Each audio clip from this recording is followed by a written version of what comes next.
Hey everyone, welcome to the Underswell. I'm Derek Sabori. Thanks for being here.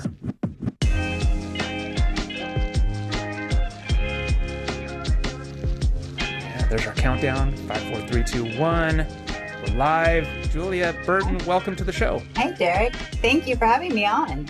It's great to have you on. I'm really excited to have you on. We're going to dive in. You've got such a great, interesting, fascinating story. So we're going to get into all of it. I'm going to get some advice from you and just kind of highlight the interesting career you've had. Yeah, it's exciting. I've watched a few of yours now, and they're really informative. I love them.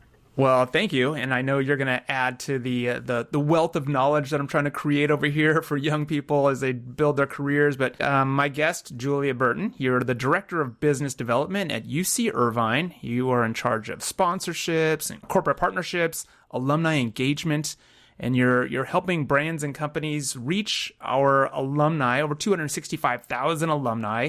So I want to dive in and kind of get a sense of what all that means. But before we get into the professional stuff, give me a little bit of what else is going on. What's keeping you busy during the summer, sort of outside of work? What else are you working on? Well, I have 2 teenage boys, and it's summertime, so I am a teenage Uber during the day. Yes. Taxi with the case. I also have a couple dogs, a couple cats, and a fantastic husband. So the house is very busy, keeping me busy, driving the kids everywhere and keeping everybody happy. Yeah. And our weather has been super mild and awesome. So a lot of outdoor walks and hikes with friends. Yeah, and you're here in Southern California with me. You're up in the Pedro area, is that right? Yeah, right next door to Long Beach and Palos Verdes. Yeah, awesome. Yeah, summer's great, and it has been kind of mild, I know, for us as well. It's nice that you found a quiet spot in your house, because I know what a busy household like that can be. Busy mom. Luckily, teenage boys sleep, all day. So. Yeah, right. So we're safe for a little bit. Julia, I like to kick off these conversations, to tell people how my guests and I connected, because I really think it illustrates just the power of either reaching out, networking, kind of putting yourself out there. And I think that's what you did.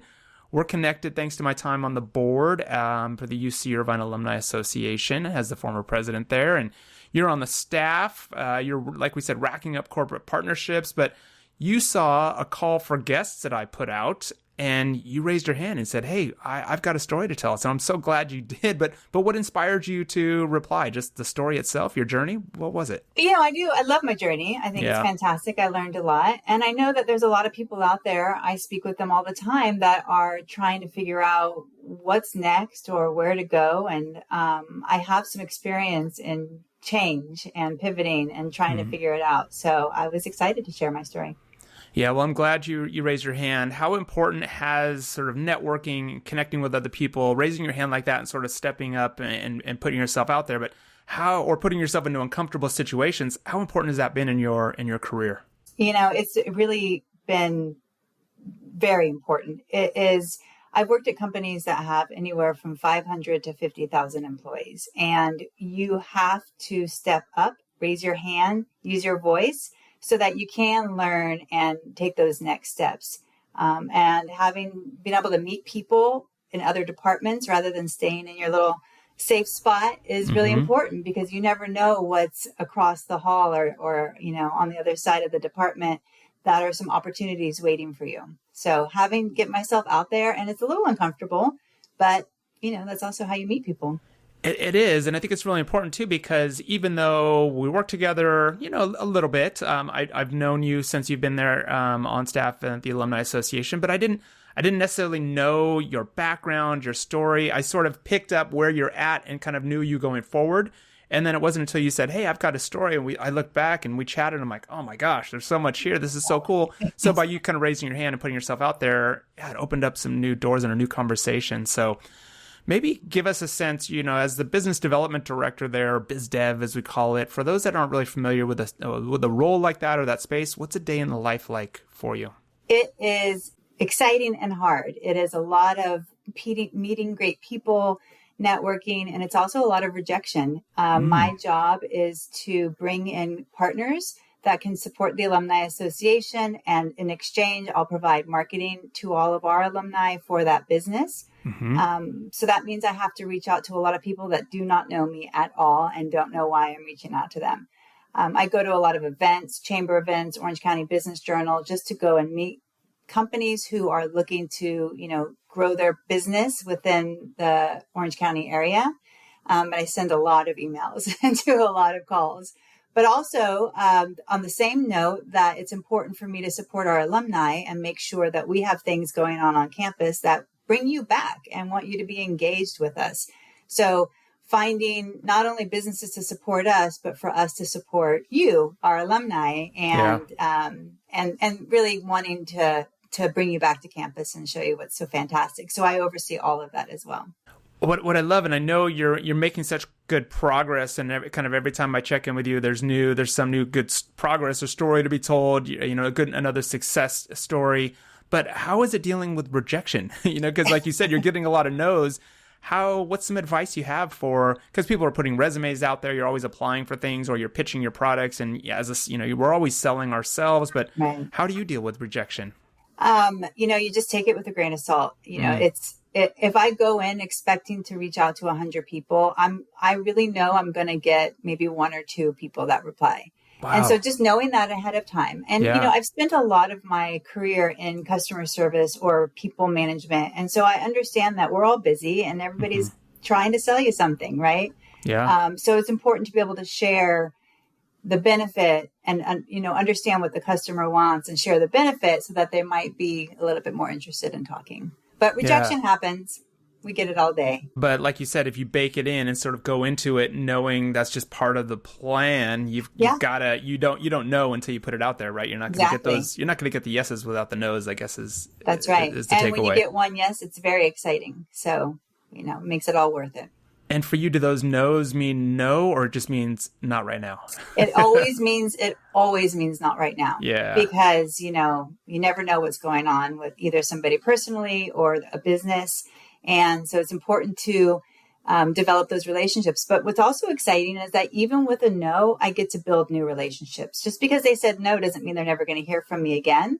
I like to find connections, and, maybe in 3 years, it will be a yes, as long as we can maintain a relationship and they see that I'm really here to just connect. And that's really the goal.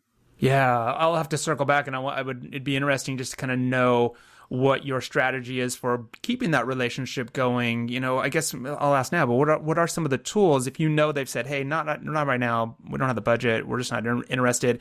You got to check in every now. How do you nurture that relationship without knowing there's business there? Is it just finding personal connections and just checking in on them? LinkedIn is great because you get to see what people are up to. And if there is something that's relevant, then you can always use that as a conversation piece.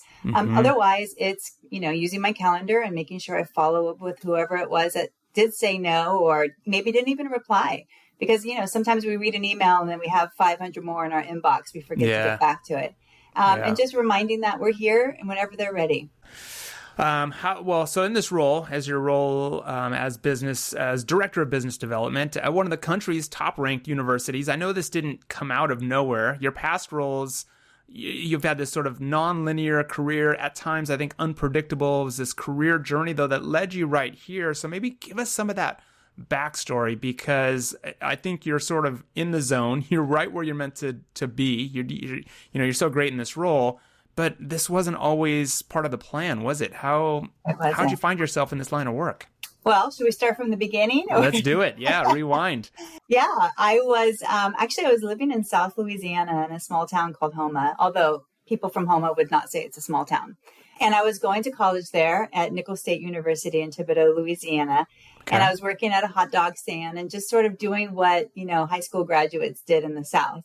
And I was having a great time, but really the hot dog stand started my career journey because I realized that I loved talking to the people that came up to buy a hot dog. And it was inside of the mall, so it was a very social place. But it wasn't my career. I was going to college to become an English professor. That was really what drove me. And then all of a sudden, I had a family emergency and I had to unexpectedly leave school, pack up my bags, and come back to California, which is where I'm originally from. So you had moved, to the East Coast or to the South to go to school there. That must have been tough, though, having to kind of avert the mission and head back. Not good. Tough. But you got to do what you have to do, right? Yeah. And so, of course, family always comes first. So I packed my bags and I drove to California with no money. And boy, California is a lot more expensive than South Louisiana. So I Yeah. instantly got into working, and my job was still food service. I was waiting Okay. tables. Yep. I had 2 or 3 different server jobs. And I realized that this is what I was doing now. This is how I had to survive, and I had to pay my rent and take care of my family. Mm. Back in those days, we didn't have computers, so I would go to the bookstore and buy a book called the Zagat Guide. Some people remember it, some people don't, but it was Yeah. basically the Yelp of the old days. And Yeah. I would find the most expensive, the most prestigious restaurants in LA and drive around and put out my resume, because my goal now was, if I'm going to be in food service, I'm going to be in the best food service that I can find. And of Mm. course, the more expensive the meal, the bigger the tip, right? And that was Yeah. really what was driving me. Very So strategic. yeah, it was. So after several different type of fine dining restaurants, I found a fantastic job at the Four Seasons, the Regent Beverly Wilshire on Rodeo Drive. It's where they filmed Pretty Woman. So a lot of Yeah. Very people know that fancy. property. Yeah. And I was waiting tables. And then I realized I loved hospitality. I loved working there. I loved that 4-star, 5-diamond service, right? I loved just going above and beyond for people and giving them an experience of a lifetime. And I decided I wanted to go into leadership. So Can I want to stop you there for just a yeah, second because I want it sounds like it was really the customer service aspect, providing great customer service and care and quality service and that whole experience, or was it also, I know something else you get from restaurants and working in that space is the fast pace and the teamwork that's involved there. I think there are so many great lessons for working in the service industry. I'm always yeah, promoting it here. Like everybody should have to spend time there. it But is tough. was it all of it? Was it sort of the pace or really that elevated experience that you were providing for It people? certainly was both. I mean, the pace is exciting, and Yeah. people that work in restaurants, it's like nothing else. I Yeah. mean, the hundreds and hundreds of people coming into your business, and no day is the same. Every day is different. Right. I really loved, though, not necessarily the serving of it, but just changing people's, even if it was just their night, just their day or their month. A couple Hmm. coming out to dinner who you can tell are having a hard time, maybe fighting, and helping to make this night a little bit better. I loved Hmm. it. Yeah, So having an impact on people's lives. yeah, Yeah. it felt really rewarding. So I decided to go into management, and I Okay. had to make a huge decision to take a big pay cut, because servers in Beverly Hills make a lot of money, and low level management typically doesn't. And so Mm. that's sort of where I decided, okay, this is now my career, right? My career is going to be into management, working with people, helping provide this great service. It sounds like, I mean, you in that case, you've got to kind of take a step back. I mean, that can be tough too. You're out on your own. You're providing. You're doing what you need to do, and that takes some discipline to be able to say, "Hey, I know I'm stepping back for a minute. I've got to learn this new role, kind of work my way through it, so that I can get back up." It takes some time. How do you go through that? What's some advice you have for knowing that you've got to keep your eye on the ball going forward? Just learning, Yeah. I knew the job of waiting tables and serving people, but what I didn't know was people management. Mm. And that was a completely new role. That was, all of a sudden, it turned into helping my team more than helping the customer, Yeah. because Okay. you are working with humans, and you have a Yep. staff of 40 or 50 people. People have challenges and they need help, or people want to grow. And so all of a sudden it got even more exciting, because now I can help my team and help them grow as well. So that was really rewarding. And I learned a lot of lessons, and I did a lot of things wrong, and I made a lot of mistakes. But I learned from them. And then I would just show up the next day and do it again. Right. Yeah. It's just kind of like the rejection I get today. It's got to learn your lesson. And maybe my email wasn't written well enough, or, maybe I need to do something different. So constant learning. Yeah, and being resilient and bouncing back and showing Yep. up. So you get into management there. You spend some time. How long are you there, and kind of what's next Yeah, after I Four was at the Seasons? Four Seasons for about 6 years. I worked at multiple different properties and around the country. And then I landed a fantastic role as a general manager of the fine dining restaurant at the property in San Diego in Carlsbad. Nice. And I was very excited, because I was rapidly climbing the ladders, and I was about to get a brand new restaurant that wasn't even open yet. So that was Yours to create and yours to mine to build. create. Yeah. How exciting. And so I packed my bags, I left LA, moved to Carlsbad, which is not cheap. Right. And got a little apartment, and I was very excited. And I'll never forget, my start date was September 13th. And I couldn't wait. I had all my suits from Rodeo Drive, and looked great. And then September 11th happened. And as we all sat on our couches in disbelief, I did too. Yeah. And then the next day, the Four Seasons called me and said, you still work here, but we can't bring you on until things sort of simmer out. Basically, the entire hospitality industry was closed. People weren't traveling. They weren't staying in hotels. They weren't even going out to dinner. And I found myself without a job in a brand new city where I didn't know anybody and I didn't have any connections. Kind of almost, I guess, another setback, it feels like. This is another thing where kind of the rug gets pulled out from you, where you're like, hey, I'm going this way. And all of a sudden it's like, nope, life says, no, you're not. Yeah. We're putting that on hold. That's a lot to process for you, right? Yeah, and it was all I knew. All I knew was restaurants. I'd worked in a lot of really nice restaurants in Hollywood, and then the Four Seasons, and of course the hot dog stand. So that's all I knew. So trying to think about what other job I could get was so overwhelming. I didn't even know if I had any transferable skills at the time. Yeah. So I read about a job fair that was happening in Oceanside for restaurants. And I thought, well, this is my lucky day. Sure. Yeah. I put on my fancy suit and I walk in and my heart dropped. It was because the options for employment were Pizza Hut, Taco Bell, Kentucky Fried Chicken, basically, all of those, and then Rubio's. But no 5-star experiences. No 5 stars. And it took me a minute to set my ego aside. I realized I had to pay my rent. Yeah. I needed a job. I wasn't going to get a hotel job. So I walked up to what I thought was the best of the best in that category, which is Rubio's. That would have been my pick as well. Yeah, I'm with they that. have fantastic food. Yeah. And I walked over with my paper resume because, again, this is before we all have, computers everywhere. Sure, yeah. And they saw my resume and they kind of laughed, like, what are you doing here? And I let them know, this is what happened. And they hired me. And it, in my mind, I was like, well, that was obvious because, I have this great resume. But in their mind, it wasn't so obvious. It was just the fact that I went in, had conversations, knew what I was talking about.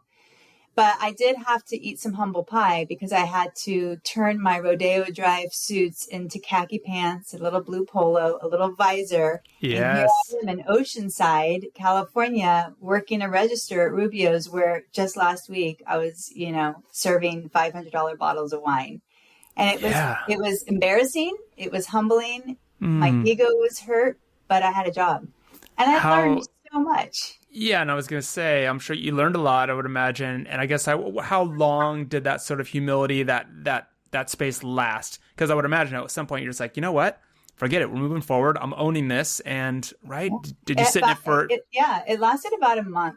Okay. But that's about how long it took for me to get to know my new team and my new regular customers. So I realized actually it's very much the same. I have regulars that want to come into my restaurant. I have a team that also wants to grow and climb the corporate ladder and get promoted. And so I get to do the same job, just in a different environment, and it also, I learned a lot because now I was in essentially a retail store. I had my own, the whole restaurant was mine, right? The kitchen, everything around it. Whereas at the Four Seasons, I was just in the front. I was just in the dining room. Okay. We had a chef, we had a kitchen manager, right? But at Rubio's, I was everything. I managed the kitchen staff, front of house, back of house, all of it. Wow. Yeah. So, but about 9 months later, the Four Seasons called me and said, come on back. So I did. And so, was there any hesitation? Because we were like, no, I'm deep in the Rubio's world now, or you're like, no, I'm ready to go. Much hesitation. I mean, I had a moment where I knew that at Rubio's, I could take a different route and I could turn into district manager and work my way up that way. District managers don't run restaurants; they run managers, right? And then there was actually a pretty lengthy corporate ladder at Rubio's that I could have taken, but I still loved the Four Seasons and I loved service. So I went back.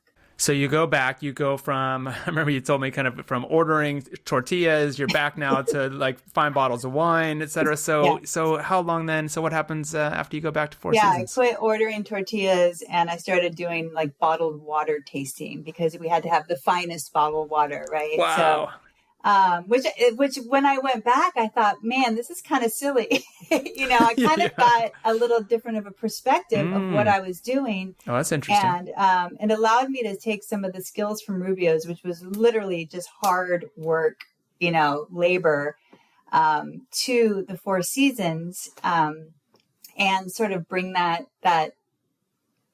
excitement of working in the back of getting to know the back of the house, getting to know the chefs, getting to know the kitchen, showing that I could chop vegetables, right? Yeah, yeah. I want to share at the Four Seasons, which is really the starting of my entire career, the CEO and founder, Isidore Sharp was his name. He used to say something that was so funny and it stuck with me for my whole career. And he said, we want the Four Seasons to be just like McDonald's. And I always thought, well, that is odd. That's completely different. Yep. But he said, you could walk into a McDonald's in Louisiana, Japan, in California, and you know what to expect. It's going to feel the same. It's going to look the same. The menu items are mostly going to be the same, and the service will be the same. Yeah. And that's how he wanted the Four Seasons to be. They should know what to expect. And I really took that to every one of my jobs because people do want to know what to expect. They want to know they can trust you. They want to know they can come back and get the same service they had the last time they had a great time. Right. So I really thought that was fantastic. And I look at McDonald's and I still respect the fact that they do that, that's their goal. Yeah, exactly. But you ended up you end up not staying in the food industry or the service industry, as it would be. I changed a little bit. I went to a corporate event planner for a mortgage company called Argent Mortgage. They were owned by Ameriquest. Countrywide was their big competitor. So it was these big mega mortgage companies. And because of my experience at the Four Seasons, being able to throw banquets, have these grand galas, do all this stuff, Argent Mortgage hired me as a corporate event planner, a senior corporate event planner at that. So actually, I'd really never done this job before. And now all of a sudden, I was responsible for logistics for a 1 week long mortgage seminar in Atlanta, where I booked flights for 500 people, did hotel reservations, breakout sessions, meeting rooms, audio, visual, entertainment. I was doing something I'd never done before. And it was a lot of fun, but I was able to transfer the skills that I learned at the Four Seasons, because we did have to work in different departments and understand the entire runnings of the hotel industry, to this great job where I was hiring bands like, the Black Eyed Peas and Jay Leno, and we did a lot of fun. We had a lot of fun. How cool. Yeah. I would imagine, did you even tap back into your Rubio's experience as well, from kind of being able to run the entire, organization, ordering the food, getting everything done right? The logistic part of it. So learning how to look at a profit and loss statement, understanding budgets more, understanding how much I could spend. I had a very large budget to throw these big parties, but I still had to make sure I stayed within that budget. Again, something at the Four Seasons, I was just there for service, and the kitchen sort of ran the budget, right? Yeah. I love how you're just sort of stacking experience as you go, right? It's like it's compounding at this point. So you end up, what happens here? How long are you here before your next? I was only there for a couple of years, and then we had another crisis, which was the mortgage crisis. And it turns out the company I was working for, as well as many others, were doing those subprime loans, stated income, and was now collapsing.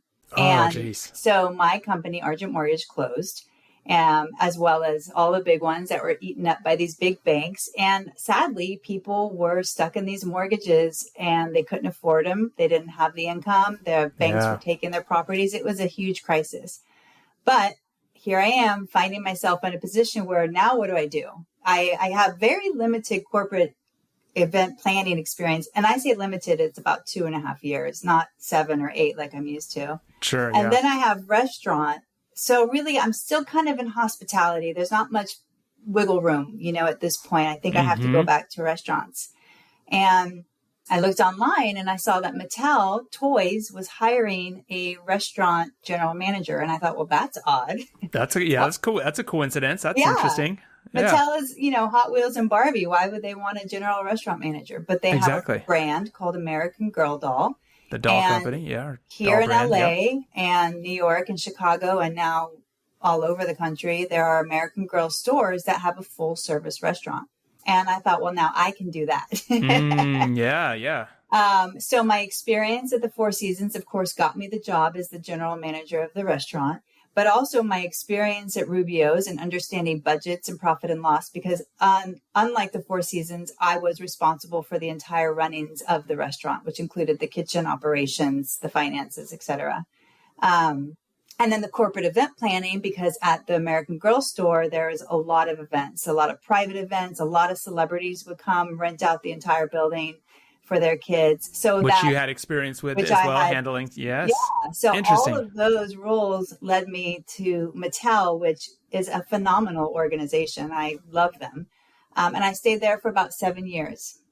Wow. And I was changing people's lives. These little girls would come in from Michigan and say they've saved their allowance for 3 years and finally got a doll. Or we got Make-A-Wish kids that came in all of the time, So we were just really loving what we did at American Girl. And it's really empowering to young girls if you read the stories. I think you have boys, right? I mean, you have one. I have a boy and a girl, but my girl was never a doll girl. So we didn't get into that world at all, but I've heard and I know, but I love this idea. Yeah. And I love this idea that you are sort of in the business of changing people's lives and these relationships and just kind of understanding what moves people, and tapping into that and providing a service for them, right? Yeah. And what's more exciting than the action of a restaurant is when somebody hugs you and says, thank you so much for going above and beyond for my daughter or for my family. Tears in people's eyes of joy really just made it all worth it, Yeah. Yeah. But I know from looking at your LinkedIn profile and from talking to you, though, you also don't stay in that industry. You have another pivot. Yeah. So life happens and I found myself pregnant for the first time. And I was working 12, 14 hours. That's what you do in a restaurant. Mm-hmm. I was working a lot, late nights, and I knew I wanted a 9-to-5 job. I wanted to be able to be home with my child in the evening. I wanted to be home on the weekends with my child, like that sort of standard 9-to-5 role. Sure. And I didn't know what I was going to do because here I am again with just hospitality. And there's no job in a restaurant that's 9-to-5. Right. So coincidentally, the mortgage company that I was working for, the ripple effect now, which had taken a few years, now we're in a big crisis and the banks are in a lot of hot water. And Bank of America, their stock went from about, let's say, $80 a share to $4. Gosh. And they were struggling. Yeah. And I saw online that Bank of America was hiring for branch managers. But when I looked through the job skills and the description, it had nothing to do with banking. It was all customer service. And Bank of America's goals were to bring their customers back. And build trust, kind of rebuild that trust, I guess, in those relationships, right? Yeah. So I applied and I, updated my resume to show these transferable skills that I had. Yeah. And they hired me as the branch manager in Palos Verdes. And I don't think I'd ever even been in a bank before, right? I used the ATM, but what else do you do? And all of a sudden I had 40 keys and ATM machines and safes and vaults and millions of dollars to This is amazing. do. But Bank of America taught me everything I needed to know. They needed my skill of service. They needed me to be able to build relationships, invite people back, come up with reasons for them to come see us now, regain trust. They also needed their employees to feel safe. It was a time where protests were happening outside of banks and, everything was in the news. So the employees needed to feel like they were also making the right decision. Yeah. And that was also my job. And it was fantastic. I moved around to several different branches, learned a tremendous amount. I mean, Bank of America is a huge company. And thank you because they are one of the sponsors of the UCI Alumni Association. Thank you very much. Full disclosure. Full disclosure. But they taught me everything I needed to know about banking. All of a sudden, guess what? I was in a job where I was helping people. I was in a job where people were coming in and they were struggling financially and I was providing solutions for them. And that really made me happy. But what I realized when I was working there, that I was in retail banking. My job was sales. And I didn't love the sales. I loved the people. And I learned that credit unions are a little bit different, have a different philosophy. They're not for profit businesses, and their philosophy is people helping people. And I came across a credit union called Schools First. I bet a lot of your audience will know that. We're members. Yeah. Yeah, or are members. Exactly. Yeah. And became a branch manager down at Schools First, was with them for years, and just loved it. Again, tears, joy, really people struggling would come in and sit with me, and I would be able to save them $500, $700, $800 a month by getting rid of these, 30% interest rate credit cards and helping refinance their loans or whatever they needed, And sometimes people just needed a little bit of help. $100 would change the entire week. Yeah. And I could do that for them. And that felt really good. I love that you've kind of found that common thread through all these different industries at these bigger companies that you go from, you're going from Rubio's to Four Seasons to Mattel to now you're in the banking industry. Let's take a quick break because I know after that you also don't stay there. That evolves as well. Yeah. There's some advice that I want to extract from you, Julia. So hang tight. We'll come right back and we'll finish up with our conversation with Julia Burton. Got it. Hi, everyone. I hope you're enjoying the episode. I'm always so inspired and motivated by these career stories, and I hope you are too. And I wonder, are you looking to be featured on the show? Each week, I chat with an invited guest who is an expert in their space or who has compiled a stellar resume. If you fit that description and are interested in being a guest, just hit me up at Derek Sabori on LinkedIn. And here's something else to consider. This show platform is for hire. I build professional and personal podcast profiles for people who are looking to stand out in a crowded marketplace. You've heard my guests say it's your personality, the way you connect with people, and your ability to relate and communicate that will help land that next job, client, or customer. So let's show off your personality, not just your resume, and let's do it on a podcast. Head over to theunderswell.com to learn more. And now back to the show. Julia, right before the break, we were talking about, you find yourself in banking, but at the core of it, you're helping people, transforming people's lives. You love impacting people.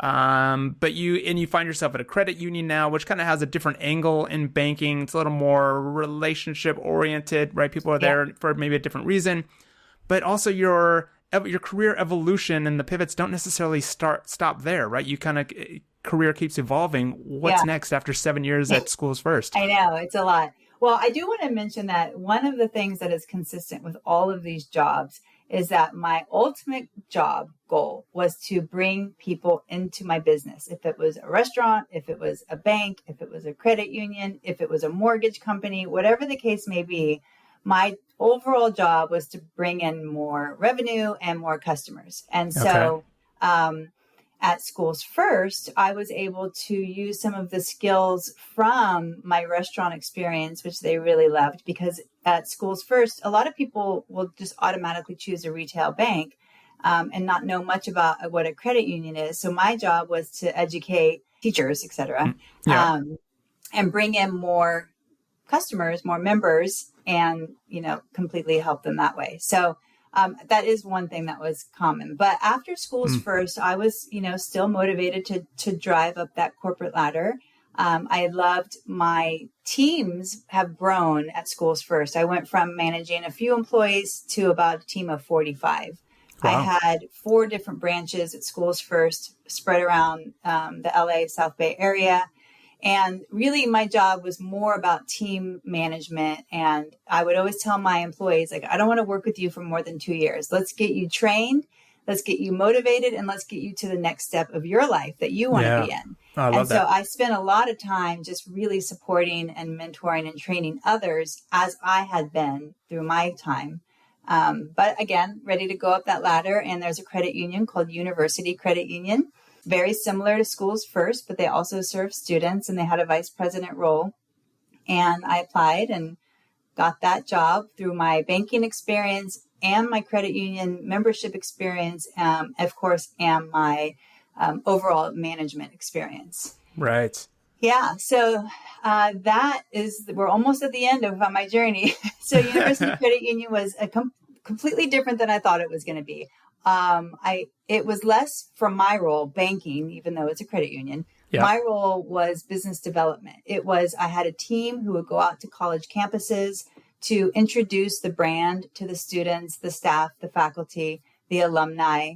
And that was our goal, was to acquire more business on these college campuses. And one of the college, I went to all of them, UCLA, Davis, Santa Clara, St. Mary's, UC San Diego. We were all over the place. Okay. I got a lot of experience.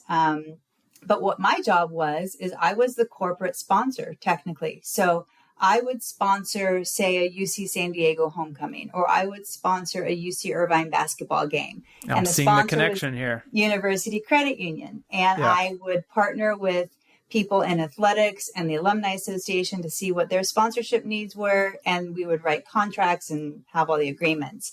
And that's how I was able to make a relationship with my team here at UC Irvine, because as that corporate sponsor, I met with them all the time and I provided the service that they wanted. And then I saw a network connection on LinkedIn. Yeah. He posted that he was hiring for this role, and I was able to text him like, hey, here I am. I'd love to. I loved the higher education. I loved being on the campuses. I loved helping the alumni, the staff, the students. It's really great energy.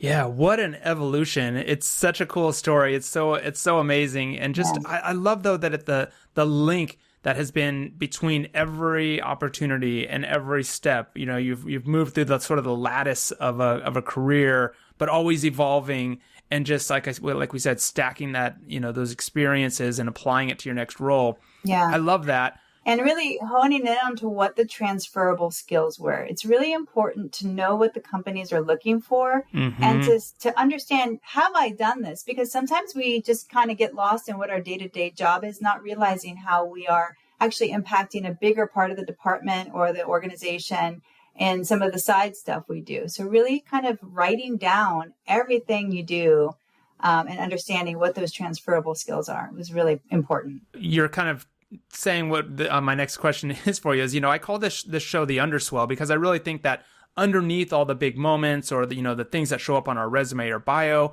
are all these small things in between, maybe those little lessons learned, kind of what's driving things under the surface. So I guess for you, you've kind of explained it a little bit, but I guess what has been underneath the surface this entire time? What has really driven you or prepared you for each new chapter?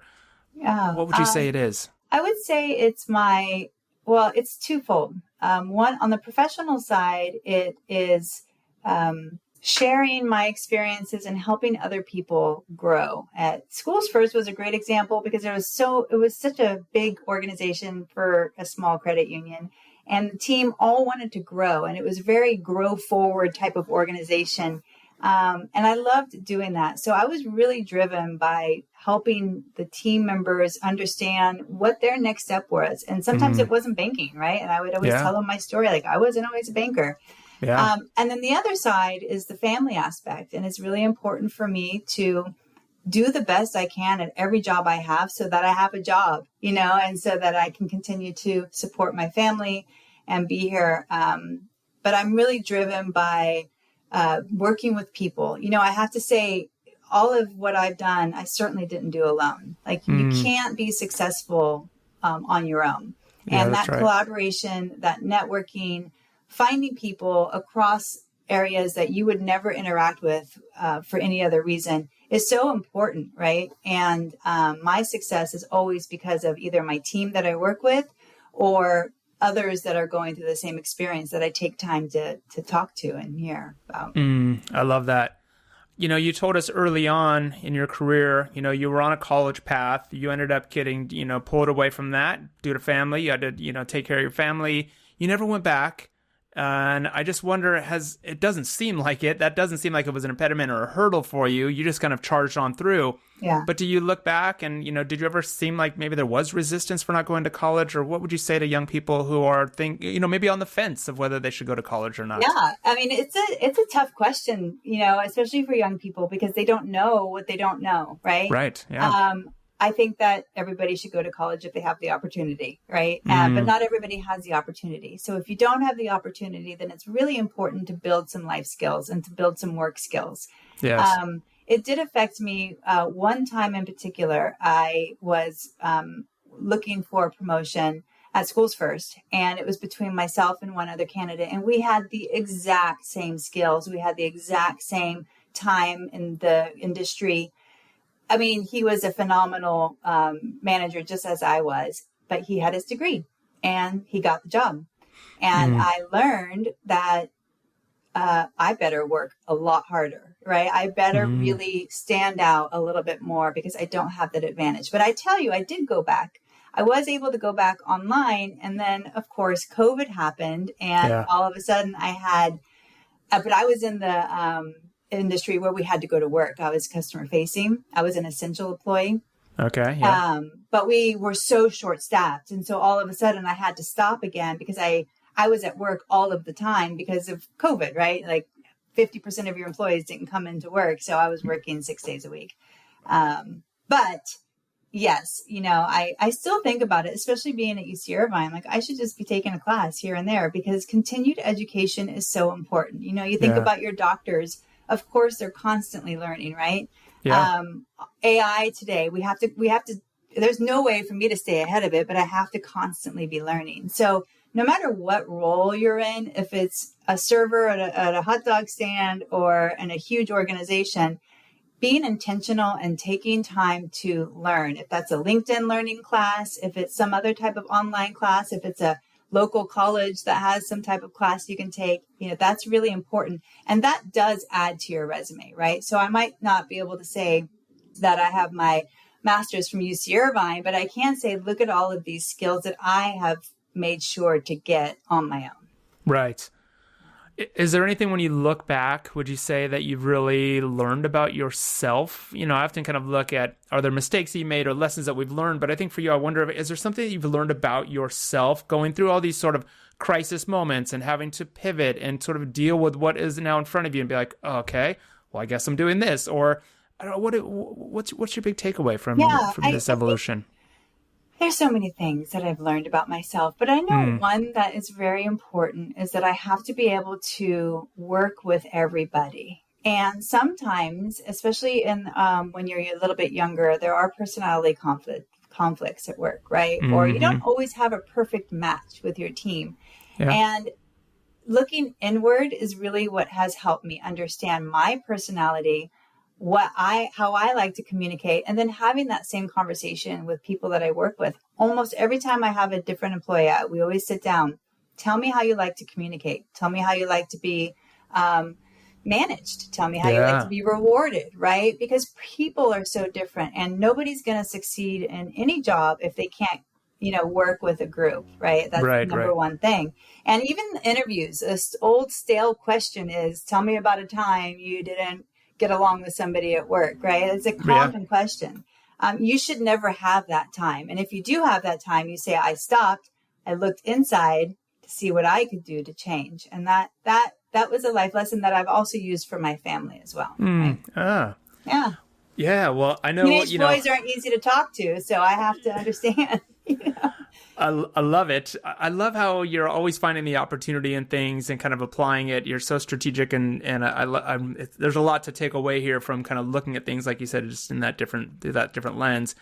I wonder, and we'll wrap up here too, because I know you've got to get on to working mom stuff. They've got a busy day. But in my last couple of questions here, for all that you've learned along the way and the way that your career has worked out, do you think those lessons still apply to somebody? Could it be a repeat? I guess for young people today, right? They're going to college. Maybe they are experiencing maybe a similar stories to yours. Mm-hmm. Are these like age old lessons, or are we in a totally different space today? What do you see? How do you compare the two? Yeah, I'd say they're age old lessons. My nephew, he's currently enrolled at USC instead of UC Irvine, which is fine. We love him. It's a great campus. Yes. And even though he knows exactly what his major is at grad school, he's not quite sure what he's going to do when he gets out, right? And so just knowing whatever little jobs you have in between, if it's just something online, or, you're doing some kind of customer service, keep that, learn about it, write it down, write down all your skills. Because that's the exciting thing about either going to college or trying out different jobs is you have to figure out what you like. You're not always going to get a job that you love, Right. but you have to do it so that you can figure out what job you want. And once you find out that, then you start learning and developing those skills. I knew I wanted to get out of restaurants. I knew I needed to learn a new skill. I had to. It was everything about, my kids. I had to do it.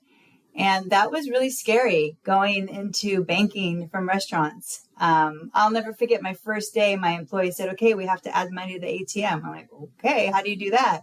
And he handed me $500,000. We started shoving it into the ATM. Oh my gosh. And he thinks I know what I'm doing because I'm the manager, Sure. Not realizing that I came from a restaurant, right? Yeah. Which was a hard conversation to have too. How do you get people to trust you when you don't have any experience? And at the end of adding money to the ATM, he goes, okay, boss, how much did we add? I'm like, well, I don't know. Didn't you count it? We're supposed to count the money to verify it's there. I learned. But you learn and you go. Yeah. And I think the other thing that you have proven as well is you've built all these things. You kind of mentioned it, these 5-year increments, 5, 6, 7-year increments, that it just takes time to compound your learning and to apply it and recognize patterns and jump to the next thing. So our careers take time. And I would imagine this is what you're telling your kids and your nephew as well. It's like, give it some time. Nothing happens overnight. Yeah. We're continuously building and evolving our careers, and you've got to give it some breathing room, right? And you do. And a lot of the young people today do want to job hop a little bit quicker than before, because they want to be satisfied at work, and companies have had to change drastically to make sure that they take care of the employee first versus the customer, right? And they hire people that can do that. But I would always tell my employees, even my new employees or ones that have been there for a couple of years, let's master this job first, so that when you go to your next interview, you can say, I was an expert at what I did. Not I just worked there for 6 months and I learned how to count money. No, I was an absolute expert. And that does take, a couple of years to understand what you're doing. I mean, at UC Irvine, when I hit my 1-year anniversary, I told my boss that I think I know what I'm doing now. It took that time to kind of understand the business. You can't just jump in and be an expert. So it takes a little time. Yeah, well, I'm really excited to see where this goes and where this takes you. And hopefully we have you at UC Irvine for a really long time as you continue to build all these great partnerships. I want to give you sort of the open mic here, Julia, for the last minutes here, and just sort of give you an open soapbox. I like to do this thing where I call it a shout out or a call out. So maybe this is an opportunity to add your last bit of advice, some memorable takeaways for people, or just give a shout out to someone or something, or call out something that you're just not too stoked on right now. But I'll give you the mic to close things out, and we'll take it home from here. Oh, gosh, that's a lot of pressure. Shout outs, call outs, reminders. I would always tell somebody, no matter what you're doing, if you love your job or you absolutely don't, always come into work positive with a smile and an open mind. Because the hardest thing for me to have done working with either a team member or one of my own employees is somebody who's just not happy and disgruntled. And it affects everybody. So, don't fake it till you make it. You should certainly be making it. But, leave it at home, come to work, do your best. I would give my boss, Robbie Ray, a shout out, because he is super zen. There's a lot of pressure we have at work. We're a very small team with very big jobs. And, we all know that there's a lot of work to do. And Robbie is so great at making sure the work's getting done, but without that feeling of pressure. And that was always something that I made sure I did at work as well for my employees, was making sure the environment was calm and not this we have to hit these numbers today kind of environment, And he does a really great job at that. And he's not watching, so, it's not like I'm buttering up to him, but but he will watch. We'll send it to him. Well, shout out to Zen positivity, but what's the last one? The last thing I would say is make sure to network within your own company. So if you have a company that has 5 different departments, go to every one of those departments and meet somebody in them, because that's how you grow. I work at Yeah. UC Irvine. We have 28,000 employees, but the UCs are everywhere, right? That's right. And who knows what job is waiting? I'm going to say the Alumni Association, but who knows what job Sure. is waiting in a department that I'm not even aware of, 28,000 employees, away from me. Yes. So it's really important to get to know your company, and it's easy to just get stuck in your little box. So get out there. Get out there. That's great advice. Julia, thank you for sharing your story with us. It's so inspiring. There's so many great takeaways in there, and it's just been really great. Thanks for the advice, too. Yeah. And enjoy the rest of the weekend, and Thanks we'll let you get for back to having it. me. Yeah, Thanks for being here. Bye. Talk to you later. Hey, everyone. Thanks for checking out the show. If you like what you heard, be sure to check back weekly, subscribe to the show, and if you want to be featured on the show, come hit us up at theunderswell.com. We'd love to hear from you.